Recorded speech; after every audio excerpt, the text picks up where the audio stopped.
We've just been able to get on the phone David Concannon, advisor to OceanGate. He's helping with the search and recovery operation. He was actually supposed to be the expert on the dive yesterday, but a client emergency kept him on shore. Thank you so much for coming on the show. Appreciate it. So what do we know? What do you know based on what you're hearing? Hi, Dan. Thank you for having me on. We know that the ship lost communication and contact with the sub yesterday morning. We know that the sub is overdue.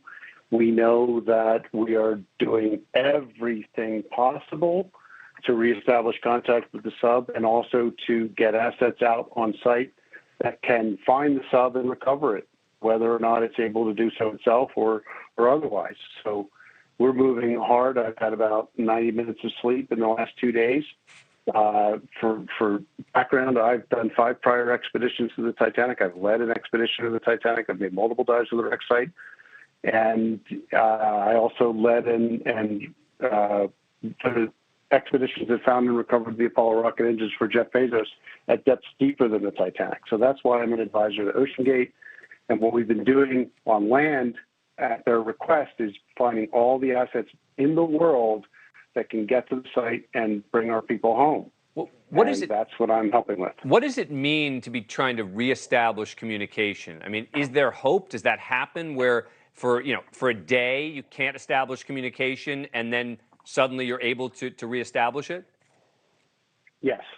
I've done 5 deep submersible dives in the Mirrors, the Russian Mir submersibles, and we used to turn off the comms because it was white noise and static, and it was just a distraction. I don't think that happened here, but loss of comms is not a big deal. Loss of tracking is something significant, but we did track the sub and its last known location, so we know approximately where it is.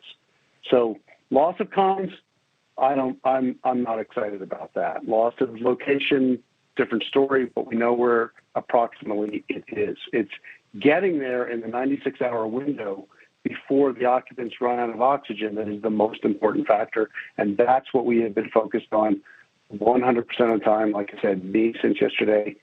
And, I have to say, we really appreciate the efforts from the United States government, from the Canadian government, and from the UK government, but the assets to accomplish this rescue are in private hands. And the private sector has been phenomenal. But we are stuck right now because the assets to recover the submersible and find these people are in Guernsey Channel Islands, UK, the same group, the experts that did the advanced survey of the Titanic last year. They are mobilized. They're sitting on the tarmac at night, ready to go. And we have a ship off Newfoundland that is ready to take them to the site. We need to move. We do not have minutes or hours. We need to move now. Wait, but why are they sitting? Trying to do. Explain to us, why are they not flying immediately and getting there? Paperwork. Really? Paperwork. Really? That's why I came on your show. I rejected your interview request all day because I was working this problem, but then we got to the situation where we needed to move. So I'm talking to you tonight because we need to move. I don't want to see out-of-office replies on emails. I want decisions made. We have people whose lives are at stake. We have to move. We have assets that are ready to go, and they're sitting and waiting. What's the paperwork, though? I mean, is it government paperwork or is it private paperwork? I mean, because you would think that if it's a paperwork issue, at the least you take the flight, you get them ready to go, right? And then you wait for the paperwork to be signed. But you're telling us they're not even flying yet. It's government. It's government. Private sector moves very, very, very quickly. Public does not.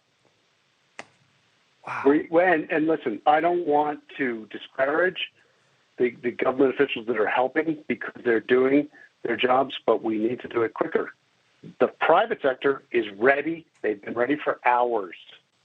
They said yes the minute we contacted them. And I have had about 90 minutes sleep in 2 days. 3 in the morning, my time, on the phone. Yes. What do you need? Yes. We'll put everyone on it. Yes. They're on the tarmac. I sent you photos. They're ready to go.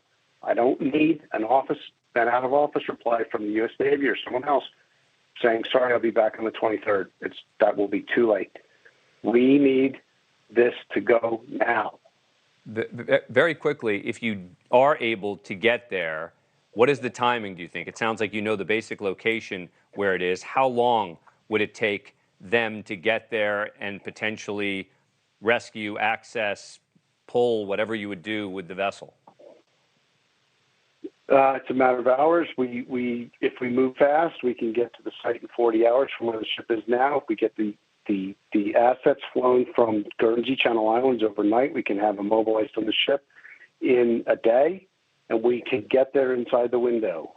Now, it's at the end of the window, but we can get there inside the window where there's still oxygen submersible, and that's what we want to do. All right. David Concannon, I want to let you get back to work. Thank you very much for coming on the program. Appreciate it. Thank you for watching.